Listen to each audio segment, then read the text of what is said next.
আসসালামু আলাইকুম ওয়া রাহমাতুল্লাহি ওয়া বারাকাতুহু। সম্মানিত হাজিরিন, আল্লাহ তাআলার পেয়ারা বান্দারা, আপনারা ভালো আছেন সবাই? আরো মোহাব্বতের সাথে ঈমানি আওয়াজ দিয়ে বলি আলহামদুলিল্লাহ। আসলে আমি পৃথিবীর অনেক দেশে গিয়েছি আল্লাহ তাআলার কোরআন শোনানোর জন্য, কোরআন প্রেমিক মুসলমানদেরকে। তো আমাদের বাংলাদেশের পাশের রাষ্ট্র ভারত, যাকে বলা হয় পশ্চিম বাংলা, আসলে দুই বাংলা তো আগে একই ছিল। তো আমি মনে করি না যে বাংলাদেশের মাঝে আর পশ্চিমবঙ্গের মাঝে কোনো তফাত আছে। তো আলহামদুলিল্লাহ, ভারতবর্ষের প্রাচীনতম দ্বীনি প্রতিষ্ঠান দরবার শরীফ, ফুরফুরা দরবার শরীফ,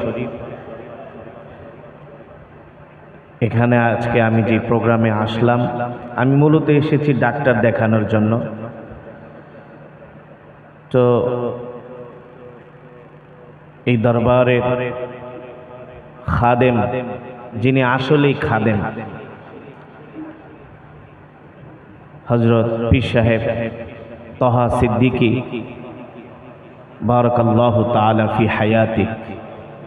আমি তাকে আরো আগেই সোশ্যাল মিডিয়ার মাধ্যমে আমি তাকে দেখতাম, শুধু দেখতাম না, আমি তার বক্তব্যগুলো শুনতাম। আমার কাছে খুব ভালো লাগতো যে বয়স্ক একজন মানুষ এত হুঙ্কার কিভাবে দেয়, এত সাহস নিয়ে কথা কিভাবে বলে। তার সাথে আমার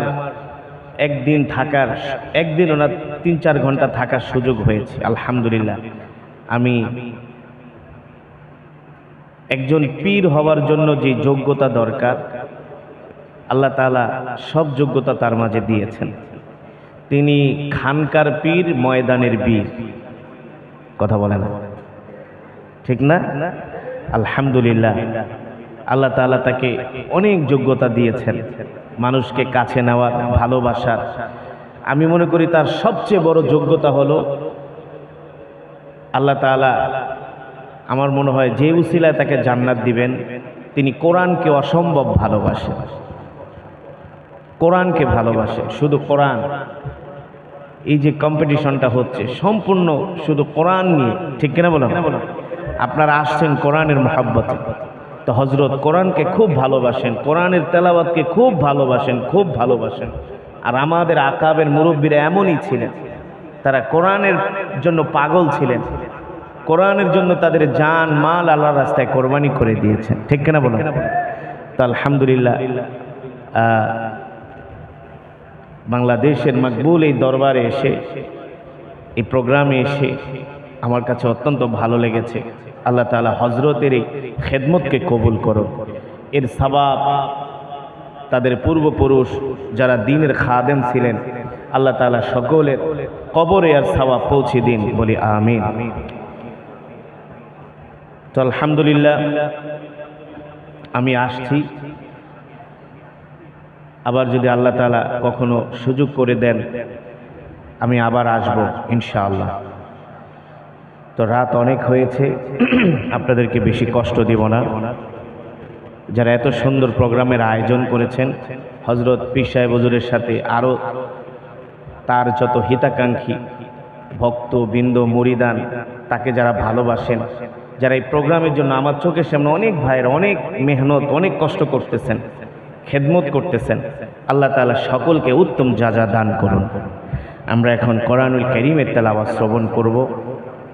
আমরা আজমতের সাথে, মহব্বতের সাথে কোরআনুল কারীমের তেলাওয়াত শ্রবণ করব। আল্লাহ তাআলা প্রতিটি হরফের বিনিময়ে আমাদের আমল নামায় অগণিত নেক দান করুন। শুধু আমরা এই মজমাই তেলাওয়াত শুনব না, আমরা আশা করি, আল্লাহ তাআলার কাছে দোয়া করি, জান্নাতেও যেন আমরা আল্লাহ তাআলার কুদরতি জবানে কোরআন শুনতে পারি, ঠিক কিনা বলেন? আল্লাহ তাআলা আমাদের সকলকে কবুল করুন বলি আমিন। তেলাওয়াত কি হবে? তো আপনাদের নীরবতা কিন্তু আমাকে একেবারে হতাশ করছে। নীরব হওয়া যাবে না, জজবা থাকতে হবে, ঠিক কিনা বলুন? জোশ থাকতে হবে, ঠিক কিনা বলুন? এটা কোরআনের মাজমা, জান্নাতের বাগান। ওরা যদি গান শুনে, ওরা যদি লাভ দিতে পারে, আমরা কোরআন শুনে কেন তাকবীর দিতে পারবো না? ঠিক কিনা বলুন? সেই জজবা, সেই ইমানি শক্তিতে আমাদেরকে বলিয়ান হতে হবে। আল্লাহ তাআলা আমাদের সকলকে কবুল করুন।